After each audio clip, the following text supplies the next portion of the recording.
حضرت اسماء بنت ابی بکر صدیق فرماتی ہیں کہ نبی پاک صلی اللہ تعالی علیہ وسلم نے حرم شریف میں داخل ہوئے ایام مکہ میں، مکے کے دن تھے، حضور حرم مکہ میں داخل ہوئے۔ کافروں نے، ابو جہل نے پہلے سے سازش کی ہوئی تھی۔ جیسے ہی حضور اندر داخل ہوئے تو شور کرنے لگا، کہنے لگا یہ تمہارے بتوں کو برا کہتے ہیں، اور تمہیں شرم نہیں آتی؟ یہ تمہارے معبودوں کو گالی دیتے ہیں، معاذ اللہ، یہ برا کہتے ہیں، میں خیال نہیں آتا؟ لوگوں کو اشتعال دینے لگا۔ لوگ مختلف جگہوں سے اکٹھے ہو کے حضور کے گرد جمع ہو گئے۔ آپ نے کہا ہے کہ بت جھوٹے؟ حضور فرمانے لگے کہا ہے۔ آپ نے کہا ہے کہ یہ کچھ نہیں کر سکتے؟ فرمایا کہا ہے۔ آپ نے کہا ہے یہ کوئی نفع نقصان نہیں دیتے؟ حضور فرمانے لگے کہا ہے۔ رسول کائنات صلی اللہ علیہ وسلم سے جو سوال پوچھا حضور نے بیان کیا۔ چاروں جانب سے وہ نبی کریم پر ٹوٹ پڑے، معاذ اللہ، مارنے لگے۔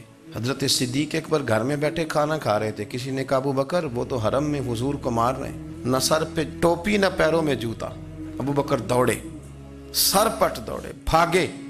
حضور زمین پہ لیٹے ہوئے تھے، وہ تکلیف دے رہے تھے۔ حضرت صدیق اکبر نے 2 کو پکڑ کے ادھر پھینکا، 4 کو ادھر پھینکا، 5 کو ادھر پھینکا۔ ایک جملہ بار بار زبان سے کہتے، ظالمو، انہیں مارتے ہو جو تمہاری نجات کا سامان لے کے آئے، انہیں تکلیف دیتے ہو جو کہتے ہیں اللہ میرا رب ہے، انہیں مارتے ہو، شرم نہیں آتی؟ اب انہوں نے حضور کو چھوڑ کے تو جناب صدیق اکبر کو مارنا شروع کیا۔ عقبہ بن ابی معیط، عتبہ اتیبہ، ان کے ہاتھوں میں جوتے تھے۔ آج کل جوتے وہ نہیں ہوتے جو اس زمانے میں تھے، جوتا ہوتا تھا لکڑی کا، کھڑاؤں کہتے تھے، وہ جوتے پکڑ لیے اور جناب صدیق اکبر کے سر پہ مارنے شروع کیے۔ سر پہ جوتے لگ رہے ہیں، لگتے جا رہے ہیں، خون بہتا جا رہا ہے۔ حضرت صدیق اکبر نے بازو کھولے ہوئے، بے ہوش ہو کے گرے۔ حضرت اسماء کہتی ہیں میرے والد کو لوگ گھر لائے تو سر بھی سارا لہو سے بھرا ہوا تھا، چہرہ بھی سارا لہو سے بھرا ہوا تھا۔ عشق تے اگ دوویں ایک برابر، عشق تے اگ دوویں ایک برابر، پر عشق دا سیک ودھیرا، اگ تے ساڑے ککھ تے کن، عشق ساڑے تن میرا، اگ دا دارو می تے پانی، کوئی دسے ہاں پلا عشق دا دارو کیڑا، سجنا اتھے کچھ نہیں ہو بچتا جتھے عشق ہو رہا دا ڈیرا۔ حضرت صدیق اکبر کو گھر لائے تو لہو لہان ہے سارا وجود، خون بہ رہا۔ جناب اسماء کہتی ہے میں نے سر پہ ہاتھ رکھا، دیکھوں کہاں کہاں میرے والد کو، میں رو رہی ہوں، میں نے سر پہ ہاتھ رکھا تو کہتی ہیں بال بھی میرے ہاتھ میں آ گئے اور سر سے نا چمڑی بھی اتر کے میرے ہاتھ میں آ گئی، گوشت بھی سر سے اترنے لگا، سارا سر ان کا مار مار کے انہوں نے نازک بنا دیا، نرم کر دیا۔